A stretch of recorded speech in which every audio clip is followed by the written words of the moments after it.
तो आज का हमारा जो डीप डाइव है वो हमें ले जा रहा है 17वीं सदी के भारत में। सीधे कवि बिहारी लाल की दुनिया में। हाँ, और हमारे पास उनका बस एक ही दोहा है और हमारा मिशन बस ये देखना है कि कैसे मतलब सिर्फ 2 पंक्तियों में भावनाओं का एक पूरा ब्रह्मांड समा सकता है। बिल्कुल।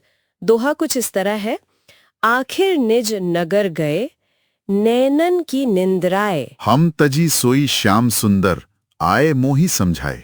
पहली नजर में तो ये एक आम विरह की कहानी लगती है। हाँ, ऊपर ऊपर से तो इसका यही मतलब है जो स्रोत में भी बताया गया है कि प्रिय यानी श्याम सुंदर वो मिलने का वादा करके अपने नगर वापस चले गए। और जाहिर है इस धोखे और विरह के कारण नायिका की आंखों से नींद गायब हो गई है। पर बात इससे कहीं ज्यादा गहरी है ना? बहुत ज्यादा। बिहारी की खूबी सतह के नीचे ही छिपी है। खास कर वो दूसरी पंक्ति, आए मोही समझाए। इसका क्या मतलब है कि नींद खुद चलकर आई है समझाने? यही तो बिहारी का जादू है।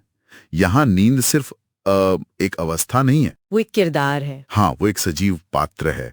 वो नायिका को छोड़कर जा रही है और जाते जाते उसे एक तरह से ताना मार रही है। अच्छा, उसे समझा रही है कि देखो तुम्हारे प्रिय तो चले गए, अब मेरा यहाँ क्या काम। वाह, मैं तो वहीं रहती हूँ जहाँ सुख चैन हो। तो ये सिर्फ नींद का जाना नहीं, एक तरह का अपमान भी है कि तुम अब इस लायक ही नहीं कि तुम्हें नींद आए। बिल्कुल, ये एक मनोवैज्ञानिक हमला है।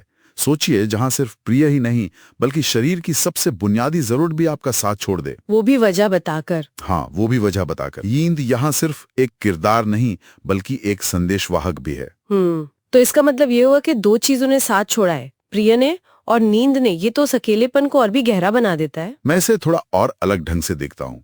प्रिय ने तो बस साथ छोड़ा है, एक क्या कहते हैं निष्क्रिय क्रिया है। ठीक है, लेकिन नींद ने तो आकर समझाया है, एक तर्क दिया है। एक का जाना खामोश है, दूसरे का जाना ज्यादा मुखर है, ज्यादा चुभने वाला है। सही। मतलब नायिका का दुख इतना गहरा है कि प्रकृति के नियम भी जैसे उसके खिलाफ हो गए हैं। बिल्कुल। और अगर हम इसे बड़े परिप्रेक्ष्य में देखें तो ये दोहा बिहारी की काव्य कुशलता का एक शानदार उदाहरण है। वही गागर में सागर वाली बात। हाँ, कम से कम शब्दों में कितनी जटिल भावनात्मक स्थिति को दिखाया गया है। वादा, धोखा, विरह की पीड़ा, और उस पीड़ा से जो एक आत्म तिरस्कार उपजता है वो भी। सब कुछ। और यही चीज उन्हें रीतिकाल के दूसरे कवियों से अलग करती है।